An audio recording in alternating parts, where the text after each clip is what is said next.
Merci tout le monde. Vraiment, c'est vraiment un plaisir tout le temps de donner une conférence au Club Math. Je suis vraiment content que vous m'ayez invité. C'est tout le temps super le fun parce que ça me permet souvent de sortir de ma zone de confort. Comme, ma zone de confort, c'est genre d'étudier les mathématiques que je suis pas tant habitué d'étudier. Ma zone de confort est assez petite, mais je suis quand même vraiment intéressé. En ce moment, c'est sur les jeux de société et les échecs. Avant de commencer aussi, je trouve un peu plate que sur l'événement Facebook, ça m'annonce comme étant un étudiant de McGill. Parce que dans le cœur, je me considère encore comme étudiant de l'IDM. Puis là, c'est le moment que vous faites tout un... Oh, c'est dommage. Il est trop tard. Mais bon, vraiment merci d'être ici en si grand nombre. Et en fait, récemment, je me suis comme penché sur moi-même. Je me suis posé sur des questions sur qui je suis vraiment. Et je suis arrivé à une conclusion que je m'étais jamais vraiment posé, je m'étais jamais en fait le commentaire, je m'en étais jamais rendu compte. Finalement, je me suis rendu compte que j'étais un nerd. Puis, tu sais, I guess, vous dites, ben, tu sais, c'est clair, Antoine, on le savait depuis longtemps. Tu étudies en maths, tu joues aux jeux vidéo, tu portes un chandail Pac-Man non ironiquement. Comme, c'est assez clair que tu es un nerd, genre. Mais je m'étais jamais vraiment rendu compte, je m'étais jamais vraiment posé la question, jusqu'à assez récemment. Puis là, je me suis dit, comment je pourrais rendre ce niveau de nerdiness encore supérieur? Comment je pourrais l'amener à un autre niveau? Et c'est là que j'ai commencé à jouer aux échecs. C'est là que je me suis dit, les échecs, je pense que c'est une bonne affaire pour commencer à essayer de devenir encore plus nerd. Et honnêtement, c'est vraiment expérience incroyable. J'adore les échecs, je suis vraiment rentré là-dedans. Ça fait vraiment mon caractère de nerd. Fait que c'est pour ça que j'ai décidé aujourd'hui de donner une conférence sur, par les deux passions en ce moment, les échecs et les mathématiques. Et la présentation, comment elle va aller? En deux parties. Il y a la première partie qui est un peu moins sur les échecs, plus sur les jeux de société, règle générale. Et après, je vais plus aller dans la partie des échecs. Donc, c'est quoi les jeux de société qu'on va étudier aujourd'hui? Les jeux de société, c'est pas les jeux de société que les mathématiciennes étudient, règle générale. Les types, ça va être des jeux à information parfaite. Fait que premièrement, c'est des jeux que, bon, tout le monde sait qu'est-ce qui se passe sur le terrain, il n'y a pas rien de caché. Pas de chance, fait que pas de hasard. Deux personnes qui jouent contre, un à tour de rôle. Et nécessairement, on va demander que le jeu ait un gagnant. Fait que ça, c'est le type de jeu sur lequel on va se placer. Puis le jeu, absolument classique, qui est... bonjour. Oui, hein, lumière, en fait, ce serait une très bonne idée. Merci. Donc, le type de jeu absolument classique là-dessus, j'ai même donné une conférence là-dessus l'an passé, pour ceux qui étaient là, c'était sur le jeu de Nîmes. Okay. Puis le jeu de Nîmes, en fait, je vais faire comme j'ai fait la conférence passée. J'aimerais inviter deux personnes au jeu de Nîmes, puis j'ai expliqué après c'est quoi le jeu de Nîmes. Je te vois déjà prêt à jouer au jeu de Nîmes là, en ce moment. Est-ce que quelqu'un d'autre serait intéressé? Je ne dis pas encore c'est quoi le jeu, mais juste pour vous donner une petite mise en bouche, je sais pas. Bon, Marc-Antoine et Julien, intéressant. Une bonne main d'applaudissement, s'il vous plaît. Non, pas sur les chaises, pas sur les chaises. Donc, le jeu de Nîmes, comment ça fonctionne? On a des bâtonnets qui sont mis en paquet. Fait que disons comme ça, il pourrait en avoir 2 ici, 3 ici, puis 4. Okay? Donc on a des piles de bâtonnets. On peut faire ça avec des sous, on peut faire ça avec n'importe quoi. Chacun votre tour. Joue à roche-papier-ciseaux pour premièrement savoir c'est qui commence. Donc, Marc-Antoine commence. À chacun de votre tour, vous allez enlever dans une des piles le nombre de bâtonnets que vous voulez. Okay. La personne qui enlève le dernier bâtonnet gagne. Ils sont obligés d'être adjacents. Tu peux enlever ces deux-là, mais ça va rester dans la même pile. Fait que ça ne change rien qu'ils soient adjacents ou pas adjacents. Il peut quand même cross. Il peut cross. Fait que, au pire, tu les prends adjacents sans perdre de généralité. Fait que tu peux les enlever, comme ça. Le nombre que vous voulez. Le dernier qui joue gagne. C'est la personne qui ne peut plus jouer qui perd. Fait que Marc-Antoine, je te laisse l'honneur d'effacer des bâtons. Oui.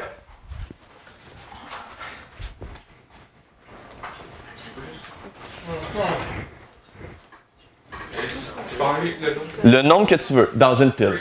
Freestyle.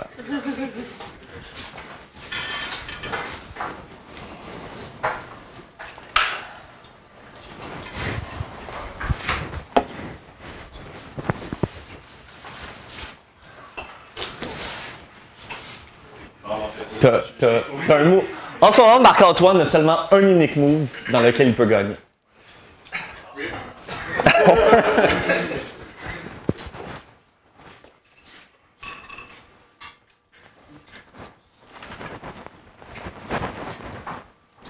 tendu, hein?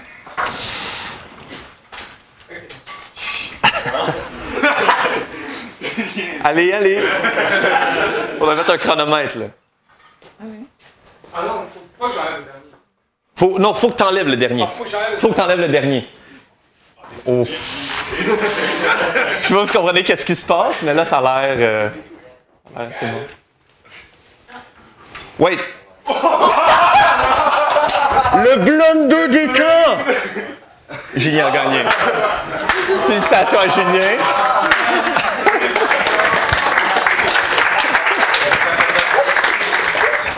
Donc, pour remettre la dernière position... Wow, le blonde 2 des temps. Pour remettre la dernière position, qu'est-ce qui se passait? C'est, en gros, c'était le bon move que tu avais fait, Marc-Antoine. Enlever tout ça, puis qu'est-ce que tu peux faire? C'est, ben, qu'est-ce que Julien fait dans une des affaires? Tu le fais dans l'autre. Si Julien, ben là, après, Julien n'a pas le choix de faire ça, tu fais ça, puis tu avais gagné. Fait que ici, le but, bon, dans Nîmes, j'expliquais pas la stratégie au complet. La stratégie, c'est, habituellement, il faut essayer d'égaliser les piles, faire ce genre de truc-là. Comme on s'est rendu compte ici, quand les piles étaient égales, si quelqu'un faisait un move, l'autre personne faisait faire le même move. Et, bon, nécessairement, tu allais être la dernière personne à faire le move si tu étais capable d'égaliser les piles. Il y a vraiment une stratégie super intéressante en conférence que j'ai donnée qui sort en étudiant un petit peu le jeu. Il y a comme des structures d'espace vectoriel qui apparaissent. Puis c'est en étudiant ces structures d'espace vectoriel-là que la stratégie apparaît naturellement, que je trouve vraiment extrêmement beau. Puis aussi, shameless plug, si vous voulez un peu plus de jeux de société et de mathématiques. J'ai aussi donné une autre conférence au Club Math il y a 2 ans sur d'autres jeux de société et d'autres affaires. Fait que ça vous tente, une petite shameless plug. C'est sur YouTube. Mais sinon, Nîmes, ça tombe exactement dans le style de jeu qu'on va étudier. Information parfaite, à tour de rôle. Il y a nécessairement un gagnant. Et c'est pas mal ça, pas de chance. Puis là, vous direz, bon, OK, les échecs, tu sais, ça arrive des fois qu'il y ait de l'égalité. À haut niveau, souvent, les meilleurs joueurs d'échecs vont souvent faire des nuls, des égalités. Mais on peut s'arranger, il y a même une version des échecs qui est utilisée pour qu'il n'y ait pas d'égalité. Ça s'appelle la version Armageddon. Parce qu'à haut niveau, tous les joueurs d'échecs, ils jouent tout trop parfaitement. Fait qu'ils font tous des nuls, c'est plate, puis c'est pas intéressant. Fait que là, habituellement, quand ils font ça pour rendre ça plus intéressant, ils diminuent le nombre de temps qu'ils donnent à chaque personne. Fait qu'ils donnent, par exemple, 20 minutes à chaque personne. Fait que là, t'as moins de temps pour penser, tu peux faire plus d'erreurs. Puis souvent, c'est encore des nuls. Fait qu'ils descendent le temps, jusqu'à temps qu'ils arrivent à l'Armageddon. L'Armageddon, comment ça fonctionne? C'est les Blancs ont 1 minute habituellement supplémentaire. C'est 5 minutes contre 4 minutes. Par contre, si c'est une nulle, c'est les Noirs qui gagnent. Puis, je trouvais que c'était un petit peu bizarre comme nom, Armageddon. Puis c'est pour ceux qui connaissent Armageddon, c'est genre l'espèce d'endroit où la guerre de la fin des temps va être faite dans la religion chrétienne. Je suis comme, ils ne prennent pas pour rien les joueurs d'échecs. Là, appelez ça le Armageddon, jusqu'à temps que je vois une game d'Armageddon. C'est des enragés, les joueurs d'échecs.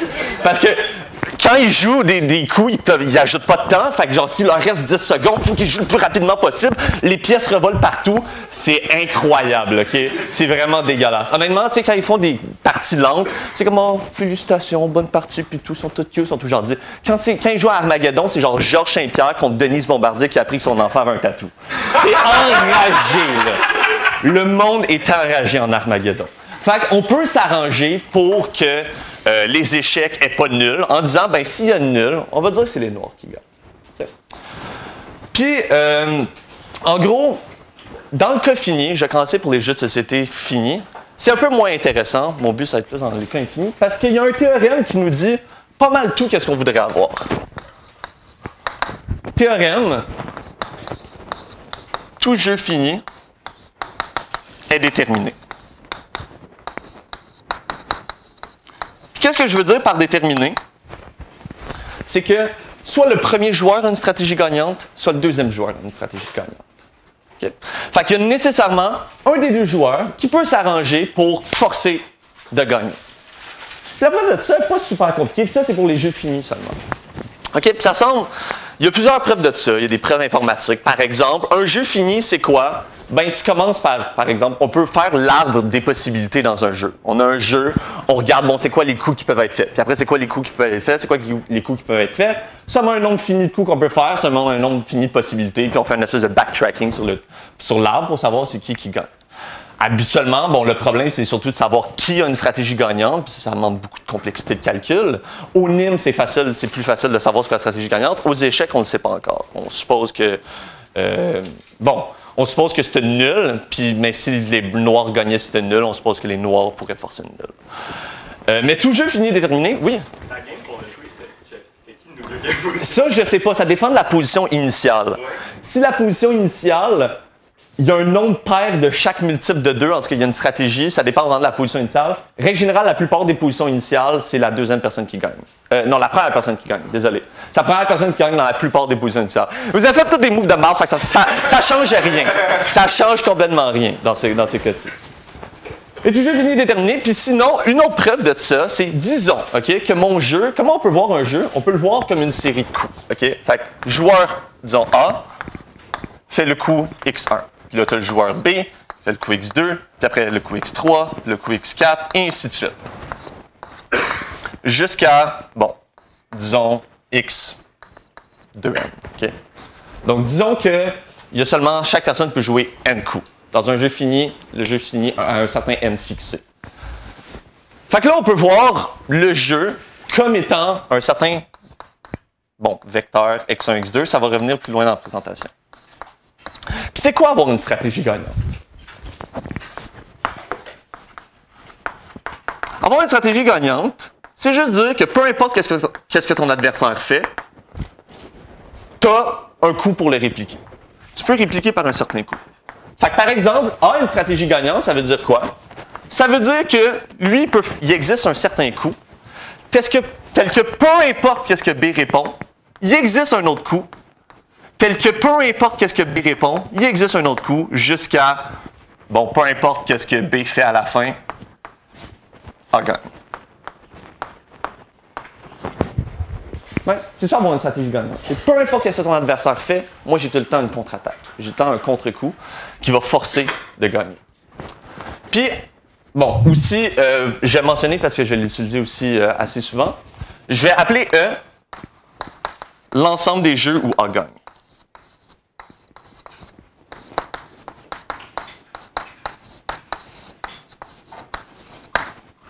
OK.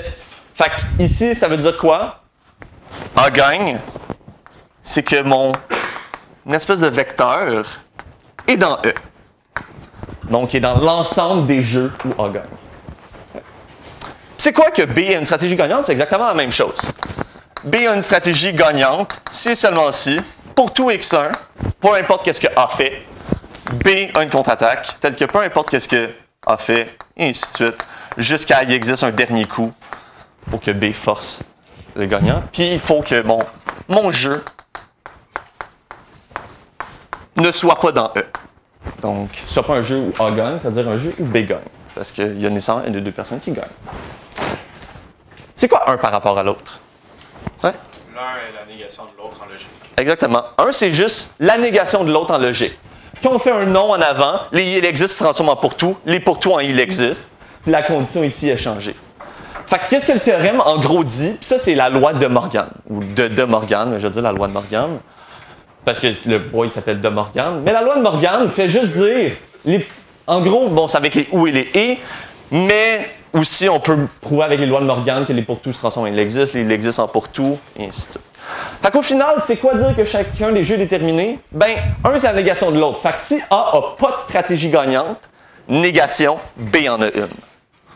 Et c'est la preuve de pourquoi chaque jeu fini a une stratégie gagnante nécessairement. C'est une preuve assez simple, puis c'est juste les lois de Morgan. Mais là, après, ça c'est dans le cas fini. On a pas mal quasiment fini qu'est-ce qui se passe dans le cas fini. Bon, trouver des stratégies dans chacun des jeux individuels, c'est un autre paire de manches. Mais pour savoir s'il existe une stratégie gagnante, c'est le cas. Vient ensuite les jeux infinis. Où là, ça commence à devenir plus touché. Les jeux infinis, il y a des trucs un petit peu plus spéciaux qui se passent parce que, bon, malheureusement, ce type d'argument-là ne fonctionne pas vraiment. Puis un jeu infini, c'est quoi? C'est un jeu où je pourrais avoir un infini de coups à jouer, puis mon jeu pourrait durer un temps infini. Ça a l'air un peu bizarre de dire c'est quoi un jeu qui dure un temps infini, mais je vais donner un petit exemple, OK? Par rapport à un petit jeu que je vais appeler, disons ici, choisir un naturel. c'est moyen intéressant ou on va donner Naturose comme nom de jeu intéressant. Okay? On va l'appeler le Naturose. Donc, Naturose, c'est quoi le jeu? A et B, à tour de rôle, choisissent un chiffre naturel, de 0 à 9. Okay? Puis après, à la fin, peu importe ce que ça veut dire, mais à la fin, on va obtenir un certain nombre, puis on va faire comme 0, le nombre qui est obtenu. Okay? Puis là, ça, c'est un nombre réel. Le nombre réel, s'il est dans un certain ensemble qu'on va déterminer, A gagne. Si le nombre n'est pas dans cet ensemble-là, B va gagner. Puis là, bon, on va déterminer certains ensembles. Par exemple, le premier cas, l'ensemble gagnant pour A, ça va être les nombres éventuellement constants.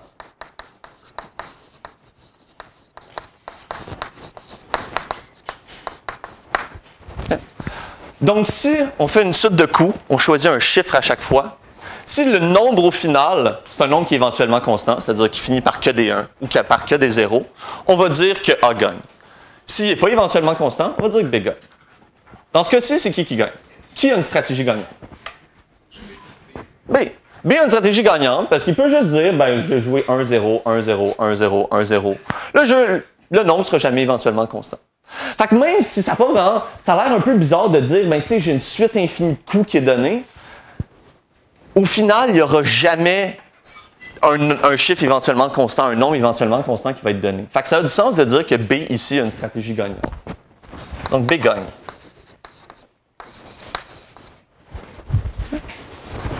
Puis là, bon, il y a d'autres jeux qu'on pourrait donner. Par exemple, les nombres éventuellement périodiques.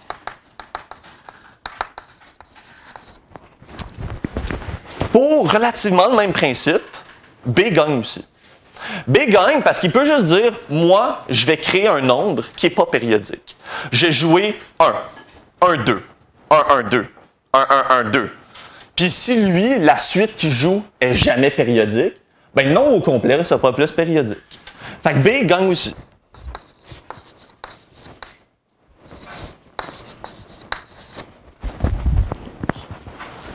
D'autres types d'ensemble, j'ai donné tous les types d'ensemble où c'est B qui gagne.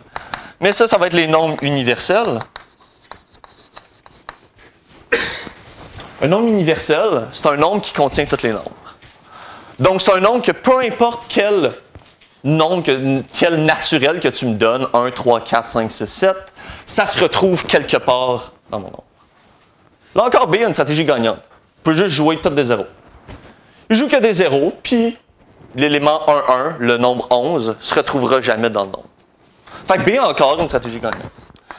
Puis là vient un ensemble un petit peu plus touché, mais que j'aime bien. E, c'est les nombres algébriques.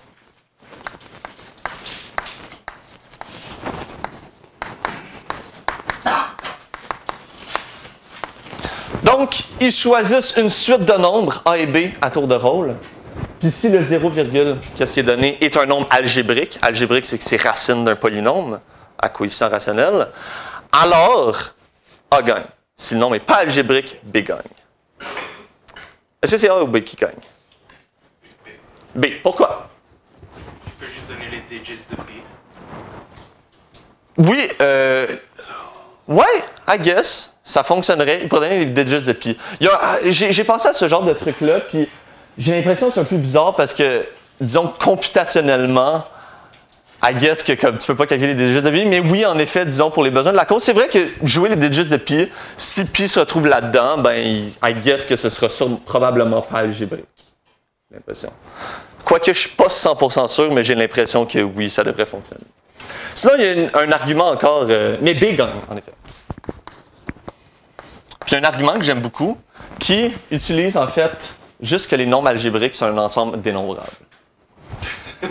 Parce que n'importe quel ensemble dénombrable va fonctionner. On fait juste prendre l'ensemble des nombres algébriques, on les dénombre. C'est une liste. Puis si vous connaissez la diagonalisation de Cantor, voici l'argument. En gros, c'est on dénombre tous les nombres algébriques. B, au premier coup, va s'assurer que son chiffre ne soit pas le même chiffre que le premier nombre algébrique. à son deuxième coup, B va s'assurer que le chiffre qu'il utilise, il va le changer pour pas que ça donne le deuxième nombre algébrique. Son troisième coup, même principe. Son quatrième coup, même principe. Et donc, au final, la suite qui va être donnée ne sera jamais égale à aucun nombre algébrique parce qu'il va les avoir tous éliminés. Fait que ça, c'est pour ceux qui connaissent la diagonalisation de Cantor qui fait l'espèce d'argument qu'il y a plus de réel que de naturel. Est-ce que tout le monde... Est-ce qu'il y a des questions par rapport à ça? Ça va? Cool. Donc, ça donne une espèce d'idée de pourquoi, même si un jeu est infini, je peux quand même avoir une stratégie gagnante. Je peux quand même essayer de forcer le fait que je gagne, même si le jeu, en quelque sorte, ne finit jamais. C'est en gros, peu importe ce que mon adversaire va jouer, le nombre au final va tout le temps être dans mon ensemble gagnant ou non. Okay. Là, bon, il y a d'autres jeux. On peut jouer au Nîmes infini, on peut jouer aux échecs infinis, puis justement, je vais faire des positions d'échecs infinis plus tard.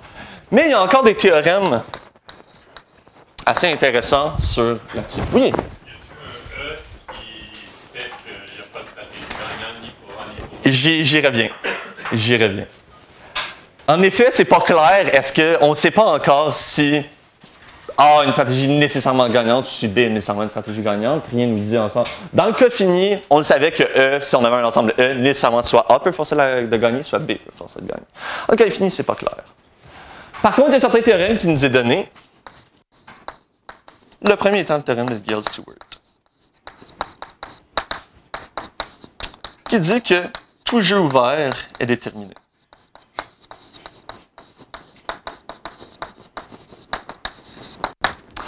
Puis bon, j'ai pas défini c'est quoi un jeu ouvert, mais un jeu ouvert, c'est pas mal l'analogue d'un jeu fini dans l'infini. C'est un jeu qui, OK, peut prendre une infinité de coups. Disons que c'est A qui gagne. Mais si A gagnait, je le savais déjà en temps fini. En gros, c'est à partir d'un certain point, peu importe ce que A faisait, puis peu importe ce que B faisait, A gagnait, nécessairement. Fait que c'est l'analogue, en quelque sorte, d'un jeu fini, dans le cas infini. Par exemple, les échecs infinis, c'est un jeu ouvert. Comment on fait pour gagner les échecs? Il faut mater le roi ennemi. Puis si je mate le roi ennemi, nécessairement, ça doit être en temps fini. Je peux pas prendre un temps infini pour mater le roi ennemi. Fait que les échecs infinis, c'est un cas de jeu ouvert, par exemple. Puis il y a une belle théorie, je vais revenir plus tard, par rapport au jeu ouvert. Puis un jeu ouvert est déterminé, c'est-à-dire que nécessairement, soit une personne peut forcer de gagner, soit une autre personne peut forcer de gagner. Ouais. C'est quoi les échecs infinis? Ouais, I guess j'ai pas mentionné c'est quoi les échecs infinis, mais c'est les échecs sur une grid infinie. Puis là, après, ta position, ça pourrait être n'importe quoi. Ta position de départ, ça pourrait être legit n'importe quoi. Mais c'est juste... Puis bon, tu sais, ton fou peut aller à un endroit fini, là, tu peux pas le flyer jusqu'à l'infini puis le faire disparaître, là. Quand même, on reste raisonnable. Mais c'est les échecs normaux dans une grid infinie. Fait qu'il y a certains trucs qu'on peut pas faire. Par exemple, on peut pas mater avec un roi et une dame parce qu'il y a comme pas de bord. Puis en tout cas, trucs bizarres qui se donnent. Mais puis il y a pas de promotion de pion. Ouais. Non, pas nécessairement. Tu peux. Mais puis il y a certaines positions que je vais montrer où il y a un nombre infini de pièces. Puis là, ça pose des questions. Qu'est-ce qui arrive si un nombre infini de pièces? Qu'est-ce qui arrive si un nombre infini de pièces? C'est un nombre mais dans les deux cas, tu as quand même un nombre infini de coups que tu peux faire. Ouais. Donc, tout jeu ouvert est déterminé. Puis là, bon, ce théorème-là a l'air de mentionner qu'il pourrait exister des jeux qui ne sont pas déterminés, malheureusement. Puis bon, il y a un autre théorème aussi qui est donné, puis ça, c'est pour ceux... Ah oui, je viens de le mentionner, c'est pas pour rien qu'on appelle ça un jeu ouvert. Pour ceux qui font de la topologie, jeu ouvert, en fait, comme j'ai mentionné, un jeu, c'est quoi? C'est un vecteur. Puis un jeu infini, ce sera un vecteur infini. Puis on peut induire une topologie là-dessus. On peut dire, OK, sur l'ensemble des coups, il n'y a pas vraiment une topologie simple que je peux induire sur l'ensemble des coups, fait que je vais juste induire la topologie discrète. Puis après, ça va être quoi la topologie sur le produit, sur le jeu au complet? Ça va être la topologie produit. Puis un jeu ouvert, c'est exactement un jeu où l'ensemble gagnant est un ouvert dans cette topologie-là, pour ceux qui s'intéressent. Fait que c'est pas pour rien qu'on appelle ça un jeu ouvert. Puis il y a un autre théorème aussi, théorème de détermination de Borel.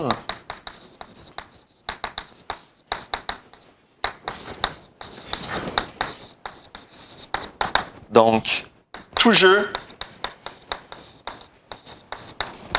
où l'ensemble gagnant est de Borel est déterminé. Puis puis je passerai pas beaucoup de temps là-dessus parce que je sais que c'est pas tout le monde qui connaît, topologie, ensemble de Borel et tout. Mais un ensemble de Borel, c'est un ouvert ou un fermé ou un mix des deux. Ou une union d'ouvert ou une union de fermé, intersection de fermé, union d'ouvert, tu peux faire ce que tu veux avec. Puis, dans cette topologie-là, si tu fais une intersection union d'ouvert, de fermé et de tout, l'ensemble que tu obtiens, si c'est l'ensemble gagnant d'un certain jeu, ça va être un jeu qui est déterminé, donc soit A ou B peut forcer de gagner. Puis là, on se demande, est-ce que tous les jeux sont déterminés? Est-ce qu'il existe justement des ensembles où personne n'a de stratégie gagnante? Puis ça, il y a l'action du choix, puis c'est tout le temps l'action du choix. Il nous crée un jeu, des fois, où il n'y a pas de stratégie gagnante. Par contre, quand on regarde dans le jeu infini, ça serait quoi avoir une stratégie gagnante? Pourquoi je ne pourrais pas faire le même argument ici, mais avec une infinité de pour tout, il existe pour tout, faire le non, les pour tout se transforment, il existe se transforment en pour tout, puis comme tant mieux, les lois de Morgan fonctionnent aussi. Malheureusement, les lois de Morgan ne fonctionnent pas dans le cas infini. Puis on donne un nom à ça, aux lois de Morgan infinies. On aimerait tellement que tout le monde ait une stratégie gagnante, on aimerait tellement que tout le monde soit heureux, qu'on va donner, on va dire que c'est un axiome. L'axiome de détermination. L'axiome de détermination, c'est juste dire que tout jeu est déterminé. Fait que tant mieux si on part avec l'axiome du choix. Oui, tout jeu est déterminé, puis let's go, on a fini. Par contre, comme je viens un peu de le mentionner, l'axiome de détermination rentre un petit peu en contradiction avec l'axiome du choix. L'axiome de détermination, c'est une version infinie des lois de Morgan. C'est juste dire, OK, j'ai le droit de faire les lois de Morgan, mais dans l'infini. J'ai le droit de transformer le pour tout par l'existe une infinité de fois. C'est ça que l'axiome me dit. L'axiome du choix, pour ceux qui ne connaissent pas, l'axiome du choix, c'est aussi un axiome qui semble logique. C'est dire, j'ai une collection d'ensembles, j'ai une infinité d'ensembles, j'ai le droit de choisir un élément dans chaque ensemble. Ça semble assez naturel de dire, OK, je peux prendre un élément dans chaque ensemble. Je peux prendre un élément dans chaque ensemble. Puis une autre façon de le dire, c'est que le produit cartésien d'ensemble non vide est non vide. Ça aussi semble naturel, parce que dans le cas fini, j'ai des ensembles non vides, puis je prends le produit cartésien, nécessairement c'est non vide. Fait que si je fais un produit cartésien infini d'ensemble non vide, ça va être non vide aussi. Par contre, les deux, l'action de détermination et l'action du choix, rentrent en contradiction. Par contre, l'action de détermination a vraiment des super belles conséquences. Les conséquences de l'action de détermination, qui, premièrement, selon moi, il y en a deux particulières qui sont extrêmement belles. Tout sous-ensemble des réels est mesurable. Ça a l'air un peu bizarre de dire ça, qui est comme un axiome sur les jeux, dit quelque chose pour mesurer. Ceux encore qui n'ont pas fait la théorie de la mesure, habituellement, quand on travaille avec les nombres réels, on aime mesurer les ensembles. Par exemple, l'intervalle 1,2 devrait mesurer longueur 1.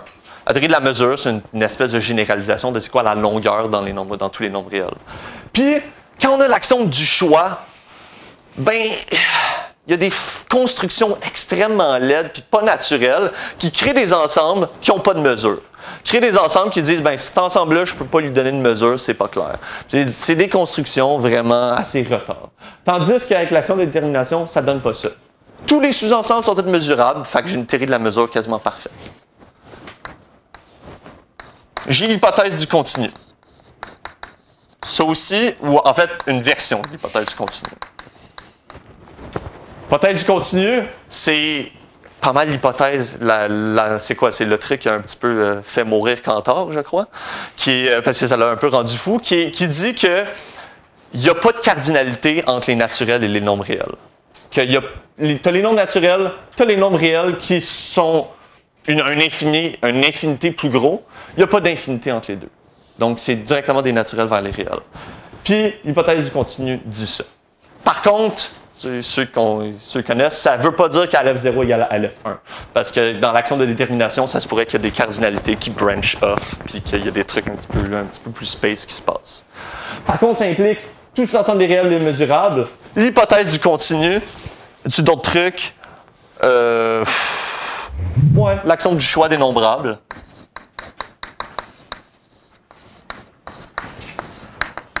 Fait que tu sais, quand on a l'axiome du choix, personnellement, l'axiome du choix dénombrable, souvent il est beau. C'est quand on commence à avoir une infinité indénombrable d'ensemble où les trucs commencent à devenir bizarres. Comment je peux choisir un élément dans une infinité indénombrable d'ensemble? Comment je peux essayer de choisir là-dedans? Ça n'a pas vraiment de chance de choisir. Par contre, ça me donne l'axiome du choix dénombrable, c'est-à-dire que j'ai un nombre dénombrable d'ensemble, je peux choisir un élément dans chaque ensemble. Ça, je suis content de l'avoir, ça. Puis là, si on fait le rapport avec l'axiome du choix, l'axiome de détermination dit tous les ensembles des réels et mesurables. Hypothèse du continu. Axiome du choix dénombrable. L'axiome du choix, ça implique quoi? Il existe des ensembles non mesurables. Banach-Tarski. Le paradoxe de Banach-Tarski qui dit en gros, si j'ai une boule, je peux la découper en un nombre fini de morceaux, réarranger les morceaux, les recoller ensemble et obtenir deux boules exactement comme celle du départ. Aucun sens. Yeah, j'ai entendu un hein? Yeah, hein. C'est vraiment, ça induit des paradoxes vraiment dégueulasses. L'axiome du choix, ça implique quoi au cours des dernières années? Banach-Tarski, ensemble non mesurable, ça impliquait du drama durant des décennies. C'est un axiome vraiment peu intéressant, l'axiome du choix. L'axiome de... Checkez ça, l'axiome des ensembles, comment c'est beau. C'est clean cut, c'est parfait. Fait que pourquoi on ne fait pas, avec l'axiome du choix, on t'oublie, on rentre dans l'axiome de détermination. Ça, c'est intéressant. L'axiome du choix, au pire, je m'en fous, ça fait juste du drama durant beaucoup trop longtemps. Tandis que ça, je ne vois pas l'axiome de détermination faire du drama durant très longtemps. Par contre, on utilise encore l'axiome du choix, malgré ses moins belles conséquences. Et un autre truc aussi en logique, c'est que l'axiome du choix, on est capable de prouver que ajouter l'axiome, si on a les axiomes de la théorie des ensembles, ajouter l'axiome du choix ou non l'axiome du choix, ça ne change pas vraiment le modèle. Ou du moins, s'il y en a un qui était consistant, l'autre modèle est consistant. Avec l'axiome de détermination, on ne peut pas faire ça, malheureusement. On n'est pas capable de prouver qu'un est consistant, c'est seulement si l'autre, malheureusement. Mais bon. Fait que vraiment, axiome de détermination, c'est sûrement l'axiome le plus beau. Je pense que c'est celui qu'on devrait utiliser. Là, il me reste combien de temps? 20 minutes? 15 minutes? Ah, ouais, parfait. OK. Donc, vient maintenant la deuxième partie de présentation où là, je vous présente des échecs. Puis en fait, ça vient un petit peu de l'idée des jeux ouverts. Les jeux ouverts, les échecs, ça fait partie des jeux ouverts. Puis les jeux ouverts ont une théorie assez intéressante, une théorie vraiment belle. Cette théorie-là, c'est qu'on peut associer des nombres sur l'acide, plutôt, c'est pas nécessairement des nombres, vous allez voir plus tard, à certaines positions d'échec infini. OK? Puis, pour commencer, est-ce qu'on peut fermer la lumière, s'il vous plaît? Donc, j'ai présenté des positions, en fait, dans des jeux finis, OK? Juste dans des jeux finis aux échecs. OK. Dans les échecs finis, je vais appeler ce que j'appelle, ou du moins une vidéo a appelé ça comme ça, le Doomsday Number, ou le nombre de la fin des temps, ou en tout cas.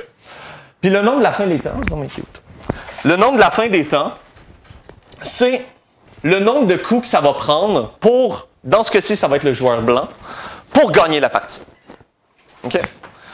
Dans le cas fini. OK?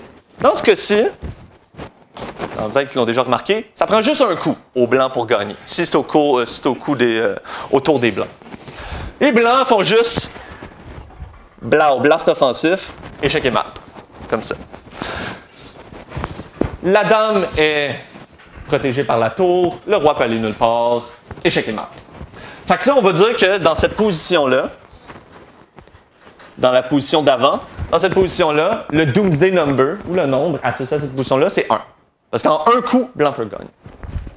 Et ensuite, ça, je vais le montrer parce que je trouve juste que c'est vraiment beau comme maths. C'est probablement mon maths le plus beau. Ça, c'est un maths en 5. Là, on pourrait se dire pour les blancs. Puis on pourrait se dire, les blancs ont comme rien, là. Le roi est au milieu, proche de se faire mater. Il y a seulement une dame contre un cavalier, contre toutes les autres pièces des noirs. Comment il peut gagner les blancs? Je vais vous montrer, honnêtement, c'est sûrement le maths le plus beau en 5. Donc, le premier coup, la dame s'en va là. Le roi est en échec. Le roi, s'il faisait ça, oh boy. OK, là, mon ordinateur fait des affaires bizarres. Mais s'il s'en allait là, ce serait nécessairement, il y aurait un échec et mat au prochain coup. Là, c'est parce que j'ai de la misère. Pourquoi ça veut pas? OK. Peut-être que tu peux faire Pas d'Internet. Ouais, j'ai pas d'Internet, hein? Est-ce que quelqu'un veut me mettre l'Internet? Ah, c'est excellent. Ce serait gentil. Lui, étudiant. Ouais, puis étudiant, puis... le pire, c'est en fait, récemment, je me suis même pas rappelé de mon mot de passe UDM, puis là, j'ai fait « Fuck, le changement est en train de s'opérer. » C'est vraiment triste. Et du rhum avec McGill? Ouais. Je pourrais en effet faire ça. C'est plus vite comme ça.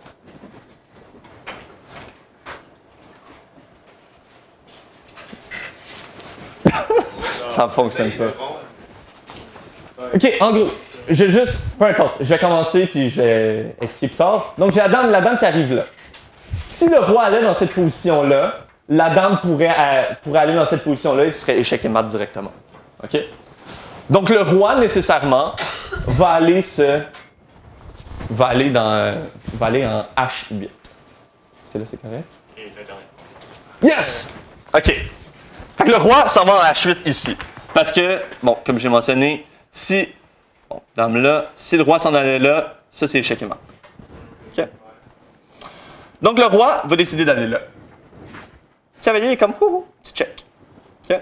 Le roi n'a pas le choix, s'en va là. Boum, double check. Là maintenant, le roi est en échec et par la dame et par le cavalier. Encore une fois, si le roi allait là, échec et mat. Fait que le roi va pas faire ça. Le roi noir va essayer de rendre l'inévitable plus tard, amener l'inévitable le plus tard possible. Fait qu'il va revenir dans son petit coin. Et là vient vraiment le coup magique. Blau. Là, c'est... Le roi peut pas prendre. Parce que c'est protégé par le cavalier. Fait que la tour n'a pas le choix. La tour va prendre. Il vient maintenant le mat. C'est quand même, je trouve, incroyablement élégant, ce mat-là, parce que c'est même pas le cavalier qui donne le mat, c'est les pièces noires qui donnent mat. Lui, il est comme tout pogné, il peut rien faire, c'est juste le cavalier qui, comme, pouk, il est là pendant que, genre, toutes les pièces sont autour. C'est métaphorique. Je sais pas, il y a une métaphore sûrement qui est cachée en arrière de ça, je l'ai pas encore trouvée, mais c'est vraiment cute, ce qu'on appelle un smothered mate. Fait que c'est un mat en 5 ici, qui est juste, le roi peut rien faire, peut aller nulle part. OK. Est-ce qu'on peut rouvrir la lumière, s'il vous plaît? Donc, ça c'était pour les cas finis des échecs. Puis là, je vais vous montrer pour les cas infinis, qu'est-ce qui se passe. Pour cas infinis, je sais qu'il y en a qui s'y attendent. Ce ne sera plus des nombres dans les positions d'échecs, ça va être des ordinaux. Puis j'ai expliqué c'est quoi un nombre ordinal, ou c'est quoi un nombre ordinal. Nombre ordinal, c'est un peu comme j'avais mentionné, compter, mais sur la cible. Donc, les ordinaux, final, c'est quoi compter? Compter, je peux dire 0, 1, 2, 3, puis je peux compter comme ça. Puis comment on peut le visualiser? Ben 0, c'est j'ai pas d'éléments, j'ai rien. Après, si j'ai 1, je peux le voir comme une étoile, disons. 2, j'ai la première étoile, puis j'ai ma deuxième étoile. Okay? Je peux compter comme ça, puis 3, ainsi de suite. Okay? Fait que compter, c'est une façon d'ordonner souvent des éléments. J'ai 2 éléments, j'ai mon premier élément, mon deuxième élément. 3, mon premier, mon deuxième, mon troisième, ainsi de suite. Par contre, je pourrais ordonner les éléments d'une certaine façon. Je pourrais dire, ben j'ai une infinité comme ça d'éléments qui continue. C'est aussi une façon d'ordonner des éléments. Right? C'est une façon où j'ai dit, OK, ben j'ai ordonné tous les éléments. J'ai mon premier, mon deuxième, mon troisième, mon quatrième, et ainsi de suite. Puis ça, on va lui donner un nombre à ce type d'ordre-là. On va l'appeler oméga. Qui est pas la première façon d'ordonner une infinité de nombres. J'ordonne une infinité de nombres. Fait que c'est un peu si je comptais. C'est comme si je disais, bon, 0, 1, 2, 3, 4. Puis après tout ça, j'appelle ça oméga. Puis comment je le visualise? C'est une infinité d'étoiles comme ça. Mais là, après, je peux encore compter. Je pourrais dire, OK, ben j'ai mon infinité ici, puis à la fin de tout ça, ben, j'en ai une infinité ici, j'ai mon paquet d'infini ici, mon oméga. Puis à la fin de tout ça, petite étoile. C'est ça.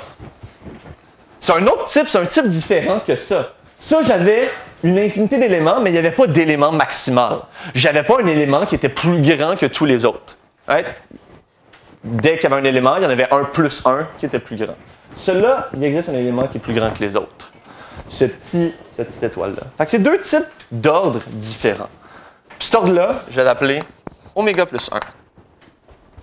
Puis je pourrais continuer comme ça. Oméga plus 2, oméga plus 3. Là, j'aurais 2 étoiles après, 3 étoiles après. Puis là, je pourrais continuer comme ça jusqu'à temps que j'arrive à quelque chose qui s'appelle oméga fois 2. Qui est en gros 2 paquets d'une infinité d'éléments. Encore une fois, c'est deux affaires qui sont fondamentalement différentes quand on compte les trucs. Ça, j'ai une infinité d'affaires, puis oh, je change d'infinité. Ça, c'est plus grand que toute cette infinité-là. Cet élément-là est plus grand que toute infinité-là, et ainsi de suite. Par contre, cet ensemble-là non plus n'a pas d'infini, n'a pas d'élément qui est plus grand que tous les autres. Puis, je pourrais avoir infini fois 2, ben pas infini, mais oméga fois 2 plus 1, qui, je rajoute une petite étoile ici. Je pourrais continuer comme ça jusqu'à oméga fois 3. Puis je pourrais continuer encore comme ça jusqu'à oméga carré. Puis oméga carré, c'est quoi ça? C'est... J'ai des paquets d'oméga comme ça.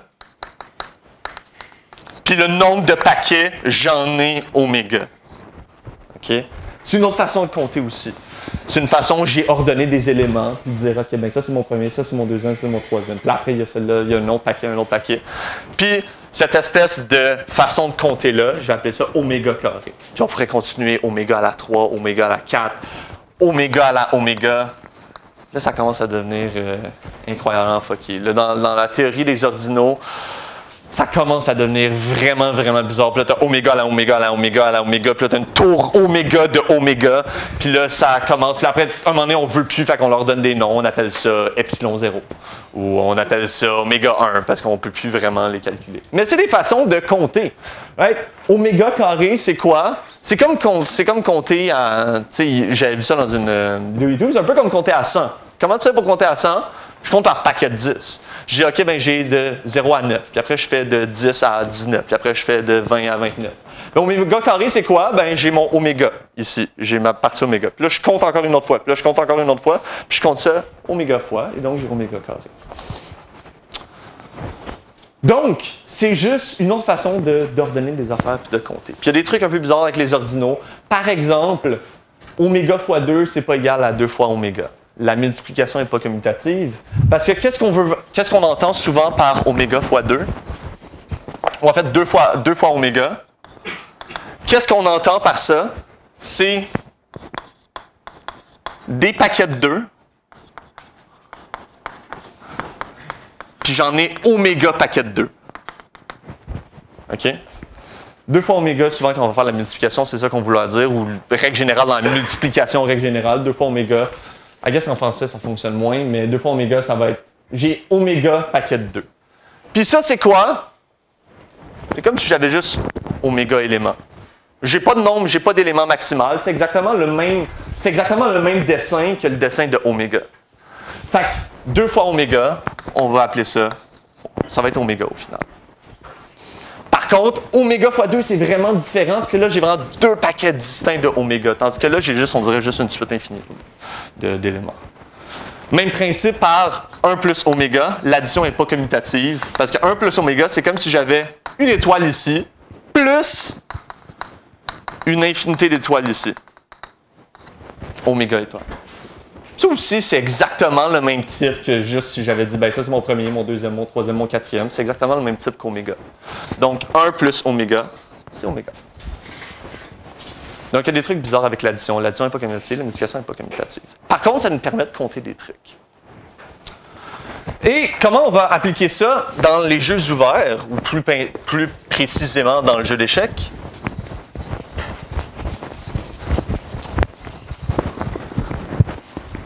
C'est qu'on va dire, OK, A, son but, donc, on dit que une position à valeur n, leur n plus 1, disons, si A peut aller dans une position à valeur n.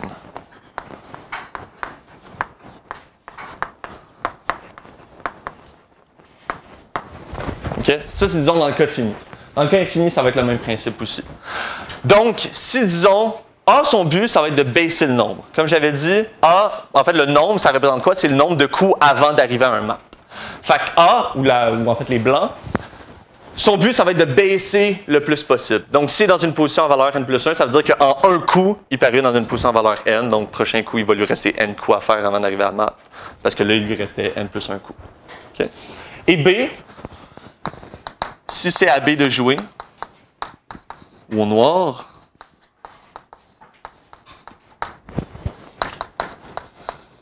il va choisir la position avec la plus grande valeur.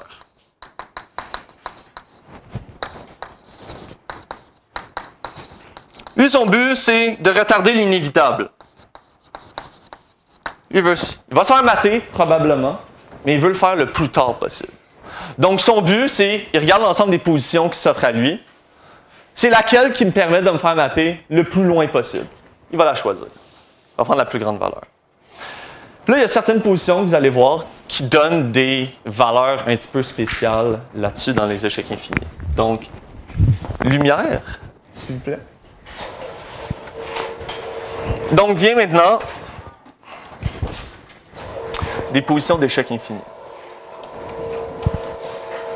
Cette position d'échec-là, qui a maintenant un nombre, cette position, ce que je trouve intéressant, c'est qu'elle a un nombre fini de pièces.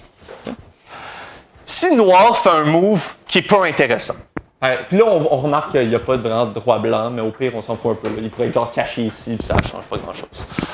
Disons que noir faisait un move pas intéressant, tassait sa tour ici. Blanc, qu'est-ce qu'il fait faire? Qu'est-ce qu'il pourrait faire? C'est juste monter la tour ici, c'est mat. Il monte la tour ici, noir, le roi noir ne peut pas aller là, peut pas aller là, peut pas aller là. La dame puis le roi puis la tour font des affaires, puis en tout cas. C'est mat. OK? Fait que si noir fait n'importe quel coup, ben, il peut pas aller, le roi noir peut faire aucun coup, fait que le roi noir peut pas jouer. Puis si une de ces deux tours-là bougeait, directement, ça, ce serait mat. Ou du moins, il y aurait une façon de donner mat assez rapidement. Fait que la meilleure façon pour noir de retarder mat, c'est d'envoyer la tour haute. Qu'est-ce qui arrive, par exemple, si on envoie la tour ici? Blanc, qu'est-ce qu'il peut le faire?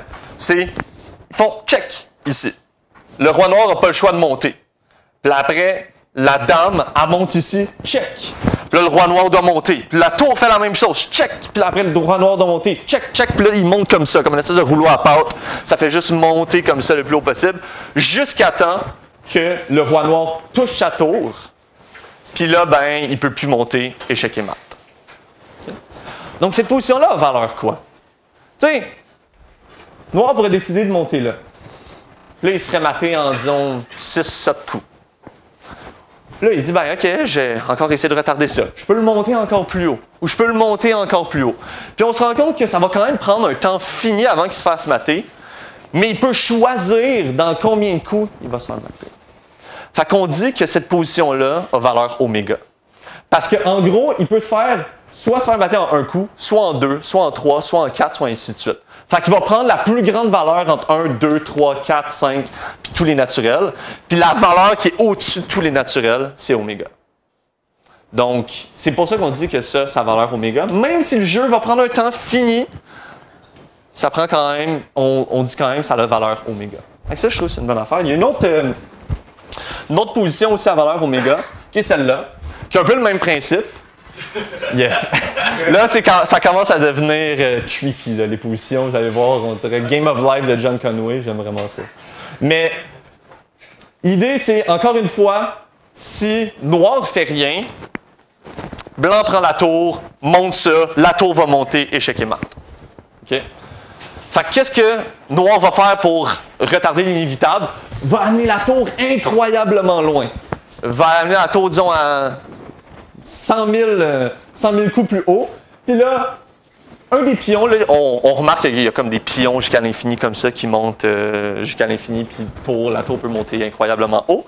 Il va avoir tout le temps un pion extrêmement haut qui va le prendre, par exemple, qui arrive ici, puis on le prend. Puis là, qu'est-ce que blanc va faire? Monte un pion, monte un pion, monte un pion, monte un pion, monte un pion, monte la tour échec et mat. Fait que c'est une espèce de genre de porte avec une clé, en quelque sorte. C'est comme s'il y avait une clé qui s'ouvrait plus haut, puis là, la porte montait, puis là, il y a comme un échec et mat qui se donne ici. 2 minutes, parfait. Et bien maintenant, d'autres positions qui ont des valeurs, parce que ça aussi, c'est valeur oméga, parce que je peux retarder l'inévitable. Le coup que noir peut faire, il peut choisir, ça va prendre combien de temps à son coup. Là vient maintenant des positions un petit peu plus funky, par exemple celle-là. Celle-là, c'est exactement le même principe.